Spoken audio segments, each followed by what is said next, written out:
മിക്കവാറും എല്ലാ പ്രായത്തിലുള്ള ആൾക്കാർക്കും രോഗം വരുന്ന ഒരു അവസ്ഥയിലേക്കാണ് പോകുന്നത്. അപ്പൊ സാഗർ ജോഷി സാറ് ഈ ഒരു മാട്രസ് പല രീതിയിലുള്ള ഉൽപ്പന്നങ്ങൾ അദ്ദേഹം നമ്മൾക്ക് തന്നിരിക്കുന്നത് ഈ പറയുന്ന രീതിയിൽ നമ്മൾക്ക് ഓൾട്ടർനേറ്റീവ് ആയിട്ട് ഇത് ഉപയോഗിച്ച് നമ്മൾക്ക് ഈ പറയുന്ന ഒരു കാന്തിക ഊർജം നമ്മൾക്ക് ആവശ്യത്തിന് നമ്മുടെ ശരീരത്തിലേക്ക് എടുക്കാൻ വേണ്ടിയാണ്.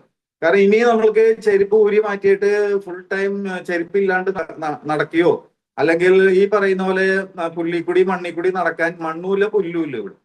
ഇപ്പൊ ഈ പറയുന്ന പോലെ കോൺക്രീറ്റ് റോട്ടിൽ കൂടിയും അതുപോലെ ടാർ ഇട്ട റോട്ടിൽ കൂടിയൊക്കെ ചെരുപ്പില്ലാതെ നടക്കുക എന്ന് പറയുന്നത് തന്നെ വളരെ ബുദ്ധിമുട്ടുള്ള കാര്യം. ഇനി 1 മണിക്കൂർ നമ്മൾ കടപ്പുറത്തേക്ക് പോയി ബീച്ചിൽ പോയി മണ്ണിൽ കൂടി നടക്കാന്ന് വിചാരിച്ചാൽ തന്നെ 1 മണിക്കൂറേ നമുക്ക് 1 മണിക്കൂറോ 1.5 മണിക്കൂറോ നമ്മൾ നടന്നു ആവശ്യത്തിന് ഇലക്ട്രോ മാഗ്നറ്റിക് എനർജി നമുക്ക് കിട്ടി, നമ്മുടെ ബ്ലഡ് സർക്കുലേഷൻ കറക്റ്റ് ആയി. പക്ഷെ നമ്മൾ തിരിച്ചു വന്നിട്ട് ആദ്യം തന്നെ കയ്യിലെടുക്കുന്നത് മൊബൈൽ ഫോണാണ്. ബാക്കി 23 മണിക്കൂർ നമ്മുടെ കയ്യിൽ മൊബൈൽ ഫോൺ ഉണ്ട്.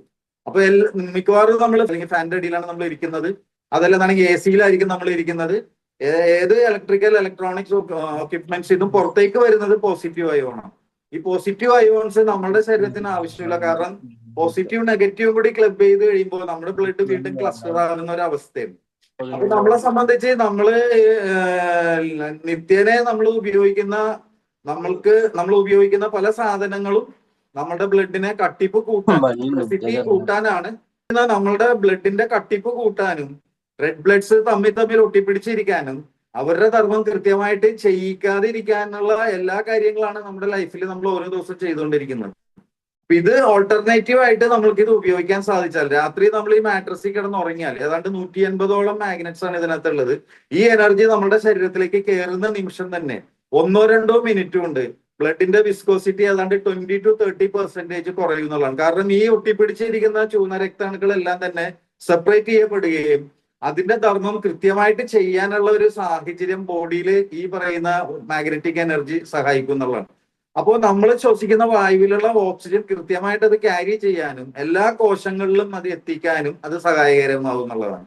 അപ്പൊ ഇങ്ങനെയാണ് നമ്മളുടെ ഓരോ കോശങ്ങളിലും ഓക്സിജൻ എത്തിക്കാനും ന്യൂട്രീഷൻസ് എത്തിക്കാനും അവിടെ ഊർജം ഉൽപ്പാദിപ്പിക്കാനും ഓരോ കോശങ്ങളും ലൈവായിട്ട് ഇരുന്നു കഴിഞ്ഞാൽ നമ്മൾക്ക് ഈ പറയുന്ന രീതിയിൽ ഡിസോർഡറും ഇല്ല ഡിസീസും ഇല്ല. അങ്ങനെ ഒരു സിമ്പിൾ സയൻസ് ആണ്. അപ്പൊ ഈ രീതിയിലാണ് ഇത് നമ്മുടെ ശരീരത്തിൽ പ്രവർത്തിക്കുന്നത്. മാഗ്നറ്റിന് രോഗങ്ങൾ മാറ്റാനുള്ള കഴിവില്ല, പക്ഷെ മാഗ്നറ്റിന് ശരീരത്തിന്റെ സർക്കുലേഷനെ കറക്റ്റ് ചെയ്യാനും അങ്ങനെ സർക്കുലേഷൻ കറക്റ്റ് ആവുമ്പോൾ എല്ലാ കോശങ്ങളിലും കൃത്യമായിട്ട് ഓക്സിജൻ എന്ന് പറയുന്ന സാധനം ഈ പറയുന്ന റെഡ് ബ്ലഡ് സെൽസിന് എത്തിക്കാൻ സാധിക്കുന്നത്. അതുവഴി ശരീരത്തിൽ ഊർജം ഉൽപ്പാദിപ്പിക്കപ്പെടുകയും ആ കോശങ്ങളെ ലൈവായിട്ട് നമുക്ക് നിർത്താൻ സാധിച്ചാൽ നമ്മൾക്ക് ഡിസീസ് ഇല്ല, ഡിസോർഡർ ഇല്ല. ഏതെങ്കിലും